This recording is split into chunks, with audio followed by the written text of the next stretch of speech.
Hello everyone, यो sequence and series class 10 बाट लिएको क्वेसन हो र हामीले क्वेसन नम्बर 8 सम्म अलरेडी अपलोड गरिसकेका छौं। Now look at question number 9। Question number 9 मा रहेको छ सृजना's father deposit rupees 500, 700 and 900 in the first, second and the third birthday respectively. Okay, first birthday मा चाहिँ 500, त्यसपछि सेकेन्ड बर्थडेमा चाहिँ 700 र थर्ड बर्थडेमा 900 डिपोजिट गर्नुभएको रहेछ। नम्बर ए मा क्वेसनले के भनेको छ, right the name of the sequence firmed from the deposit amount. यो ज्योमेट्रिक सिक्वेन्स हो कि अर्थमेटिक सिक्वेन्स हो त्यो हामीले लेख्नुपर्ने। अर्थमेटिक भनेको डिफरेन्स इक्वल हुन्छ, ज्योमेट्रिक भनेको रेसियो इक्वल हुन्छ। रेसियो भनेको डिभाइड गर्दा इक्वल हुन्छ। अब यहाँ छ डिफरेन्स इक्वल छ कि रेसियो इक्वल छ, यो दुईटा सब्ट्र्याक्ट गर्ने। 7 मा 500 सब्ट्र्याक्ट गर्दा 200 हुन्छ, 9 मा 700 सब्ट्र्याक्ट गर्दा 200 भनेको यहाँ डिफरेन्स इक्वल भइरहेछ। डिफरेन्स इक्वल हुनु भनेको के हो, अर्थमेटिक सिक्वेन्स हुनु हो। So we have in number A we have to write down the name. Name लेख्न बित्तिकै तपाईँले 1 मार्क्स स्कोर गर्न सक्नुहुन्छ। एकदमै सजिलो क्वेसन रहेको छ यो। So here given sequence, given sequence is here sequence के छ, सुरुमा 500, त्यसपछि 700, त्यसपछि 900, थर्ड बर्थडे सम्म दिएको छ and continue we can give here dash dash dash. After that we can write the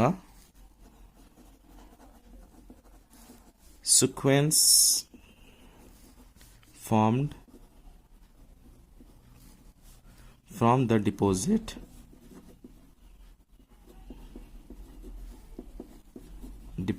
amount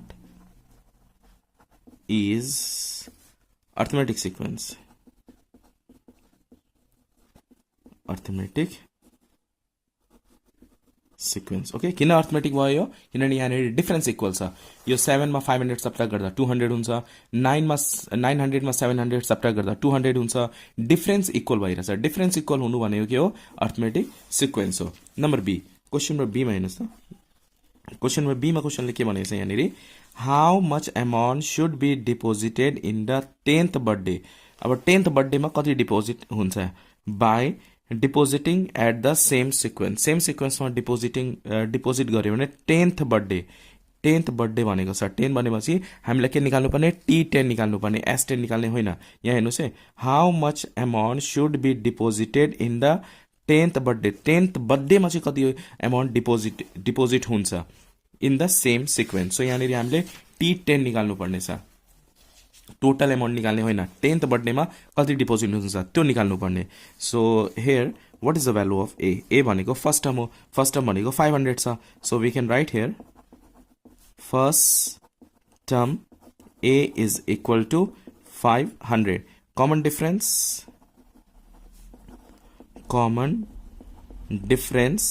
D is equal to T2 minus T1 हुन्छ formula. T2 भनेको के हो, सेकेन्ड टर्म भनेको के हो, 700 minus first term 500।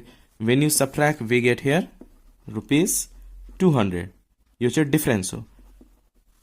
Okay clear.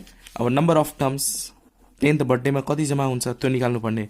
So number of terms n is equal to 10। यो चाहिँ तपाईँलाई क्वेसन नम्बर 8 मा सोधिन्छ है। सिक्वेन्स एन्ड सिरिजको क्वेसन नम्बर 8 मा सोधिन्छ। क्वेसन नम्बर 8 मा एसई र बोर्ड इक्जाममा तपाईँलाई क्वेसन नम्बर 8 मा सोधिन्छ र यहाँबाट तपाईँले 5 मार्क्स स्कोर गर्न सक्नुहुन्छ। हामीलाई T10 निकाल्नु पर्ने। नाउ Tn को फर्मुला के हुन्छ, a plus n minus 1 d। और T10 n को प्लेसमा 10 राख्ने। a को भ्यालु के छ 500। So write down here 500 plus n को प्लेसमा के राख्छौँ हामी, 10 राख्छौँ। 10 माइनस 1 d को प्लेसमा 200, d इज इक्वल टु 200 छ। सो 500 प्लस यो दुईटा सब्ट्र्याक्ट गर्दा के आयो, 9 into 200. So 500 plus 9 to the 18. So 1800. When you add this two, we get ₹2300. So at last we can write down, therefore ₹2300 should be deposited in the 10th birthday. 10th birthday मा कति deposit हुन्छ, 2300. Hope you understand this B number. Now look at 9C. 9C मा क्वेसनले के भनेको छ, how many years are required to be deposited ₹25,200 भनेपछि कति वर्षमा चाहिँ टोटल अमाउन्ट 25,200 हुन्छ। हाउ मेनी इयर्स कति टाइम लाग्छ, कति इयर्स लाग्छ, कति पैसा जम्मा गर्नलाई 25,200। फर्स्ट डेमा फर्स्ट बर्थडेमा कति जम्मा हुन्छ 500, सेकेन्ड बर्थडेमा 700, थर्ड बर्थडेमा 900। उसको फादरले के गर्छ डिपोजिट गर्छ ब्याङ्कमा। आफ्टर द्याट 25,200 जम्मा गर्नलाई कति समय लाग्छ, कति इयर लाग्छ त्यो निकाल्नुपर्ने, एनको भ्यालु निकाल्नुपर्ने छ हामीलाई यहाँनिर। सो एसएन को भ्यालु दिएको छ। So here total sum SN is equal to कति छ 25,200। हामीसँग फर्स्ट टर्म र कमन डिफरेन्स अलरेडी छँदैछ। So first term a is equal to what is the value of a, यहाँ छ first term 500। So we can write here 500। Common difference d is equal to ₹200। हामीलाई के निकाल्नु पर्ने, an को value निकाल्नु पर्ने, एसएन दिएको छ। सो एसएन को फर्मुला के हुन्छ, S N is equal to what is the formula, n/2 2a plus n-1d यो फर्मुला छ। अब एसएन को प्लेसमा हामी के राख्छौँ 25,200 n/2। So write down here n/2 a को प्लेसमा what is the value of a भनेको के छ 500। So write down here 500 plus n-1d d को प्लेसमा 200। So we can write here 200। Okay 25200 is equal to n/2। After that when you multiply this to कति हुन्छ 2 5 10 2 5 10 20 1000 भयो प्लस यो दुईटा सबट्र्याक्ट हुँदैन। It means what, we can write like this and take common. नभए 200 ले मल्टिप्लाई गर्दा 200 into an 200 200 minus 1 200 गर्दा पनि हुन्छ। नभए यसरी गरौँ सजिलो तरिका, 200 यहाँ पनि 200 छ, यहाँ 1000 छ। So we can take 200 common. So we can write 25200 is equal to n/2। अब हेर्नुहोस् न यो र यो यसमा यो दुईटामा कमन के हुन्छ 200 कमन हुन्छ, बाँकी के हुन्छ 200 हाउ मच ज 1000 5 ज, यस 5 2 ज 10 अनि दुईटा 0 छ प्लस n-1। अब यहाँनिर केही बाँकी भयो, बाँकी भएन। So we can close this bracket. अब यो 2 1 ज 2 0 0। अब यहाँ यो 100 लाई चाहिँ हामी के गर्छौँ डिनोमिनेटरमा लान्छौँ। 25200 divided by 100 is equal to यो 100 त तल आएको छ n, write down n 5 plus open the bracket n-1। यो 2020 cancel, what is remaining here 252 is equal to multiply गरिदिने, नभए यो दुईटा पहिला सबट्र्याक्ट गर्ने। सो n को n राख्ने 5 - 1 5 - 1 के हुन्छ 4 हुन्छ।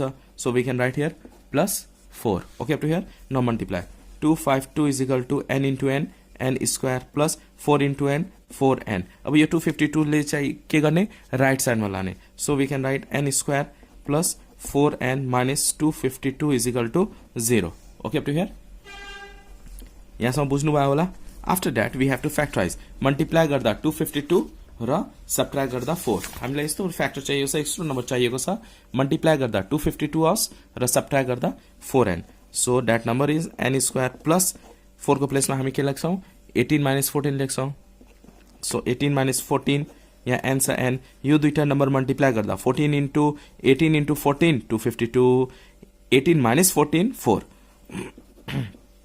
minus 252 is equal to 0, or n square plus 18 into n 18n plus minus 14 into n 14n minus 252 is equal to 0।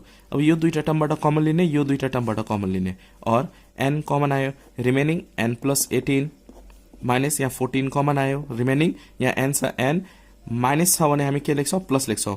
When minus common आइसकेपछि साइन के गर्ने चेन्ज गर्ने, माइनस छ भने प्लस, प्लस छ भने माइनस। अब 14 लाई कुन नम्बरले मल्टिप्लाई गर्दा 252 हुन्छ 18 ले, यस यो दुईटा डिभाइड गर्दा हुन्छ 252 डिभाइड बाई 14 गर्दाखेरि 18। यो दुईटा पनि जहिले के हुन्छ सेम भएन भने तपाईको calculation mistake is equal to 0।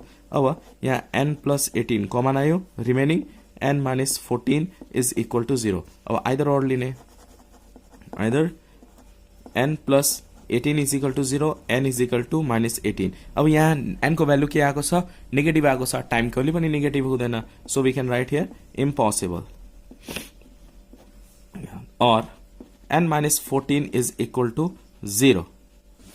So n is equal to क्या होगा 14 होगा. So we can write here at last, therefore 14 years are required.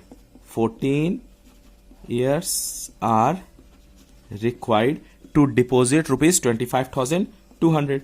14 years are required. 14 years लाग्छ कति पैसा जम्मा गर्नलाई 25,200. Hope you understand this question number 9.